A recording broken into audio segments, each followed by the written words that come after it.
মোহনবজাৰ আদৰ্শ বিকাশ এনজিঅ'ৰ কৰ্মকৰ্তাই ৰচিছে অযুত সপোন। সমাজৰ পৰা মদ খোৱা বন্ধ কৰা, ড্ৰাগছ ভাং সেৱন বন্ধ কৰা, শিশু শ্ৰমিক বন্ধ কৰা, বাল্য বিবাহ বন্ধ কৰা আদি শ্লোগানেৰে আৰম্ভ কৰিছে যাত্ৰা। দুদিনীয়া কাৰ্যসূচীৰে মোহনবজাৰ আদৰ্শ বিকাশ এনজিঅ'ৰ তৰফৰ পৰা অনুষ্ঠিত কৰে শিশুসকলৰ মাজত বিভিন্ন খেল ধেমালি। ২৬ আৰু ২৭ জানুৱাৰীৰ দুদিনীয়া কাৰ্যসূচীৰে গণৰাজ্য দিৱসৰ লগত সংগতি ৰাখি শুভাৰম্ভ কৰা অনুষ্ঠানৰ ২৭ জানুৱাৰীত অনুষ্ঠিত কৰে মুকলি ও বঁটা বিতৰণী সভা। দেশভক্ত সমবায় সমিতিৰ সভাপতি ৰকিবুল হাছান, সাংবাদিক গণেশ কলিতাকে ধৰি বিভিন্ন বিশিষ্ট ব্যক্তিসকলক আমন্ত্ৰণ কৰে মুকলি সভাত।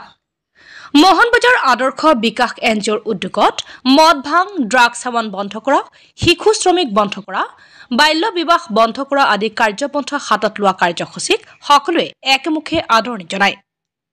নিশা স্থানীয় আৰু আমন্ত্ৰিত শিল্পীৰ দ্বাৰা এক সাংস্কৃতিক সন্ধিয়াৰো আয়োজন কৰে।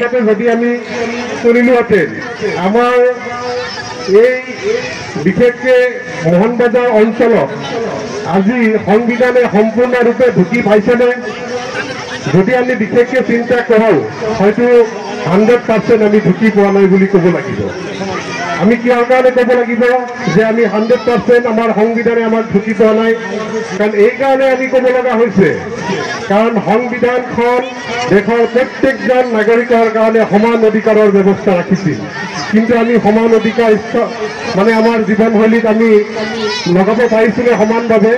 যেনেকৈ আজি বৰপেটাত টাউনৰ মানুহখিনিয়ে যেনেকৈ চলিছে আমি তেনেকৈ চলিব পাৰিছোঁ নেকি? নিশ্চিতভাৱে আমি পাৰা নাই।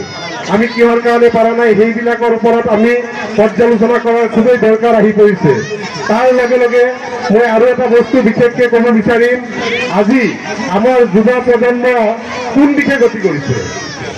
যদি আমি সেই বিষয়ে অলপ বিতংভাৱে চাব যাওঁ, আমি দেখা পাম যে আমাৰ উঠি অহা যুৱ প্ৰজন্ম আজি ড্ৰাগছ মদ ভাং আদিৰ লগত জড়িত হৈ পৰিছে। আজি কিয় আজি এনেকুৱা হ'ব পাৰিছে? আজি আমাৰ প্ৰশাসন ব্যৱস্থা ক'ত গৈছে? আজি আমি আমাৰ যুৱ প্ৰজন্মক কিয় শিক্ষাৰ লগত, কিয় খেলাৰ লগত আমি সংযোগ কৰি দিব পৰা নাই? এই বিষয়ে যদি আমি অলপ বিতংভাৱে চিন্তা কৰোঁ, তেতিয়াহে আমাৰ সমাজ বা আমাৰ সংবিধান সুস্থিৰ হৈ থাকিব। চাৰিওফালে আপোনালোকে দেখা পাইছে যে ইয়াতে হৰ্ডিং কৰিছে যে বাল্য বিবাহ বন্ধ কৰক, ড্ৰাগছ বন্ধ কৰক। আপোনালোক নিজে সজাগ হ'ব লাগিব। প্ৰথম কথাটো হৈছে নিজে সজাগ হ'ব লাগিব। যদি নিজে সজাগ হ'ব পাৰে তেতিয়াহে অঞ্চলটো সজাগ হ'ব, তেতিয়াহে এই গোটেই অসমখন সজাগ হ'ব। প্ৰথম কথা আপুনি নিজকে ঠিক কৰিব লাগিব।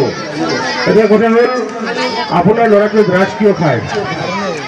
কাৰণ 90% দক্ষিণটো আপোনাৰে। আপুনি ল'ৰাটোৰ ক্ষেত্ৰত কোনো ধৰণৰ সজাগ নহয়, আপুনি গুৰুত্ব নিদিয়ে। ল'ৰাটো ক'লৈ গৈছে, ক'ত কি খাইছে, কি কৰিছে, আপুনি কোনো ধৰণৰ গুৰুত্ব নিদিয়ে। আজিকালি ল'ৰাই কিতাপ নপঢ়ে, ফেচবুক পঢ়ে, ইনষ্টাগ্ৰাম, ৰিলছ বনায়। ৰিলছ বুলি ক'লে সৰু সৰু কণ ভাইটি ভণ্টিসকলে বুজি পাব, কিন্তু যিখিনি আমাৰ বয়স্ক মানুহ তেখেতসকলে কিন্তু ভালদৰে বুজি নাপায় যে আচলতে ৰিলছ কি। গতিকে পঢ়াৰ সমান্তৰালকৈ আমি প্ৰতিটো দিশ আমি আগুৱাই যাব লাগিব। আজিৰ প্ৰজন্ম ভৱিষ্যতৰ নাগৰিক, ভৱিষ্যতৰ সম্পদ।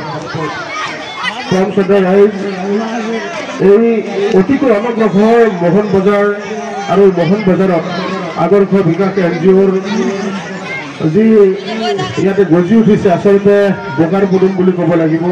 এই আদৰ্শ এনজিঅ'ই অনাগত দিনত বিভিন্ন ধৰণৰ সজাগতামূলক, বিভিন্ন ধৰণৰ শিক্ষাগত লগতে সাংস্কৃতিক দিশৰ লগত জড়িত এনেকুৱা ধৰণৰ কাৰ্যপন্থা হাতত ল'ব বুলি মই আশা ৰাখিছোঁ।